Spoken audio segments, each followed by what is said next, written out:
सोलापुरातील ताई चौक परिसरातून एक धक्कादायक घटना समोर आलीये। अवघ्या 19 वर्षीय प्रथमेश बबन गायके याचा मृतदेह वीटभट्टी जवळील मोकळ्या जागेत आढळून आल्यानं परिसरात मोठी खळबळ उडालीये। ही घटना 28 मे 2026 रोजी सायंकाळी 4:30 वाजण्याच्या सुमारास उघडकीस आली। घटनेची माहिती मिळताच पोलिसांनी तात्काळ घटनास्थळी धाव घेतली। गंभीर अवस्थेत आढळलेल्या प्रथमेशला सोलापुरातील श्री छत्रपती शिवाजी महाराज सर्वोपचार रुग्णालयात दाखल करण्यात आले। मात्र डॉक्टरांनी उपचारापूर्वीच त्याला मृत घोषित केले।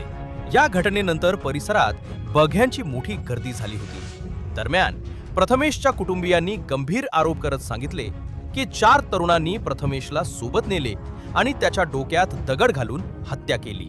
या प्रकरणाचा अधिक तपास पोलीस करत आहेत।